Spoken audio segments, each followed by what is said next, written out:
Hey, what's up guys? I'm Scott from muscularstrength.com, and today I'm going to teach you how to perfect your squat form.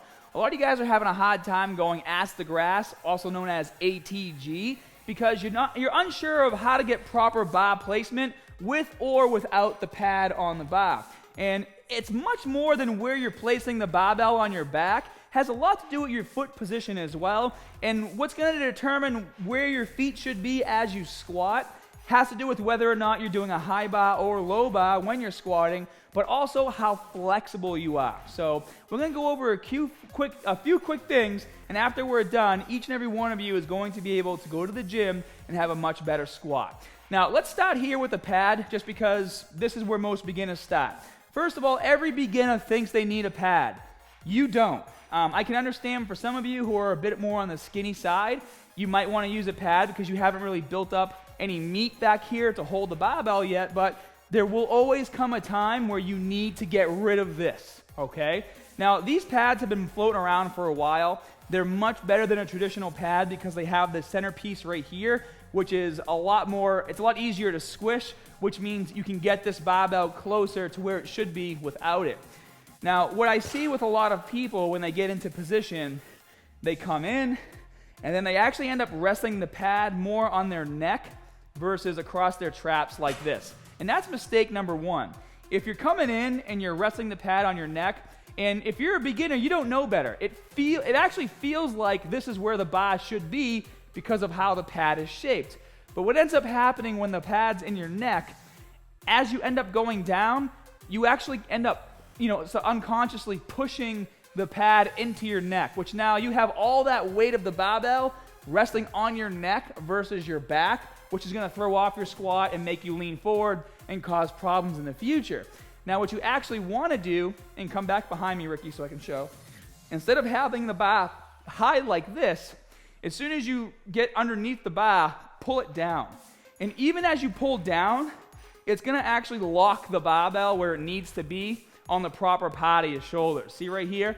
Here versus here. It's only an inch, but it makes a huge difference. And then once you're pulling it down across your shoulders or across your traps, now you're in a much better position to squat and stay upright. Again, if the pad's in your neck, it's going to push you forward.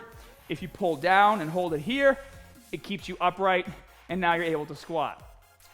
But what you want to do is start getting used to not having to use the pad. So my recommendations to those of you who are, let's say you're doing 4 sets, do the first 2 sets with the pad, second 2 sets without the pad. Get used to not using it.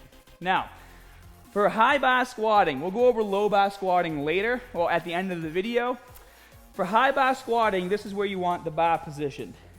You come underneath, get your back in the center, and then you're going to pull it up right about here. And if you look at my back, it looks like as if there's like almost a shelf there. And that shelf is going to hold this barbell in position as I go up and down. And as that bar stays in position, you'll also notice as I go down that my elbows aren't flying back like this.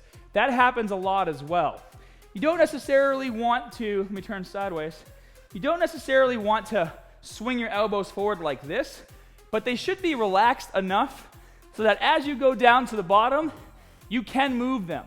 The bar should be resting on your back, not on your hands. If you're putting too much pressure into your hands, that's what's causing your elbows to go back. And even though the barbell might be going across your traps in the shelf, you can still push yourself forward and throw yourself off balance like this. So make sure your hands are in a position where they can be relatively loose and feel comfortable right here.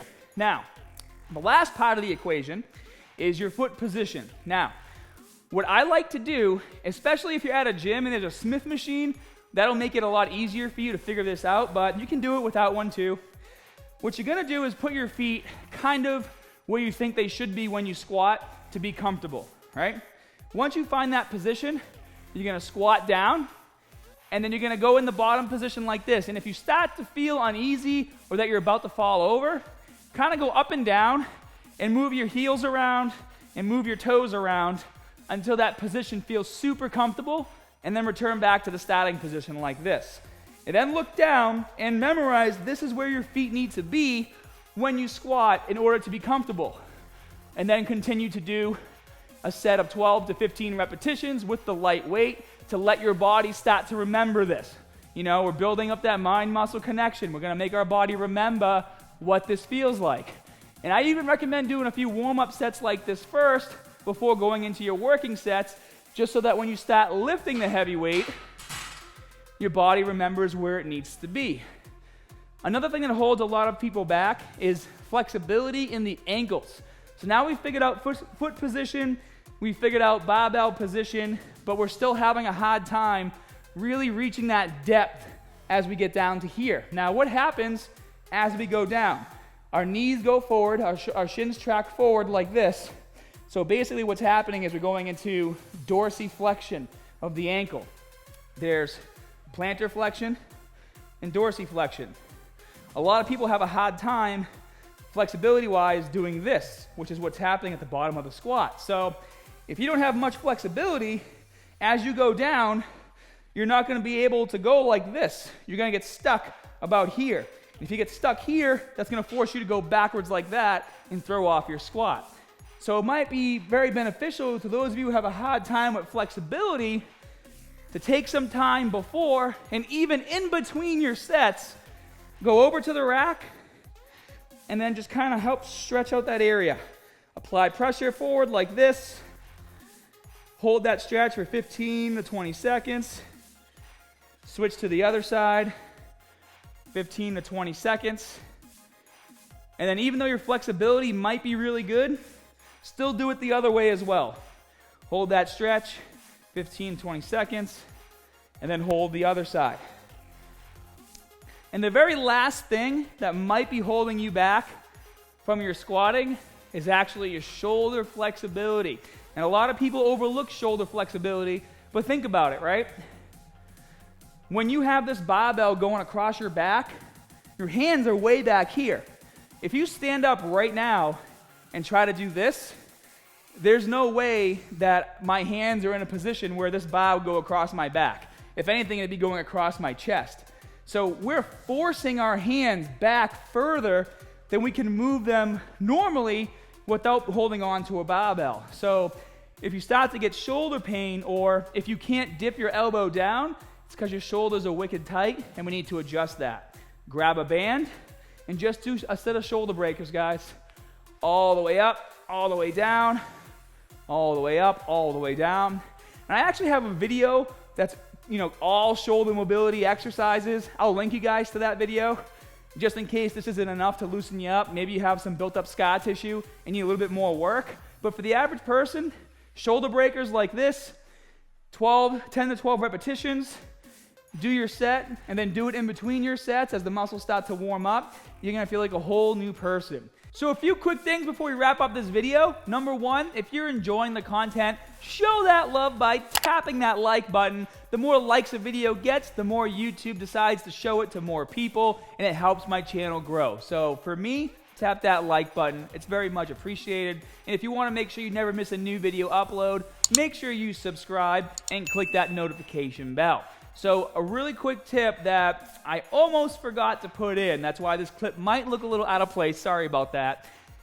After you have applied all the tips you've learned in this video, the last thing you need to do is make sure that you're bracing your core as you squat, okay? And all that means is, as soon as you're at the top part of the squat, you're in your starting position, breathe in through your nose, and then flex and tighten up your core and keep your core tight as you go down and as you go up. Most people fail to squat even if they get everything else correct because they do not brace their core, and then what ends up happening is the weight of the barbell causes you to go into spinal flexion, and because your core is not tight, you bend at the waist, and then it throws off the entire squat. So brace that core, guys. Now the final thing we need to talk about is your foot position for low bar squatting. Now low bar squatting is a little different.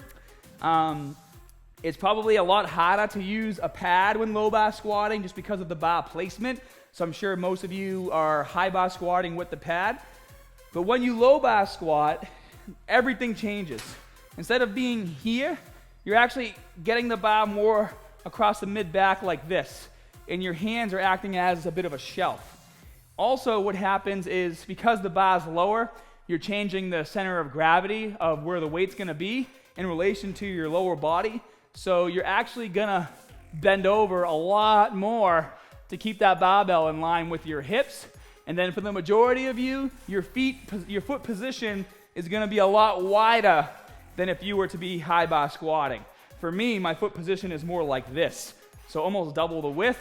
And as I go down, I push my knees out and I'm sitting in between my legs as I come back to the starting position.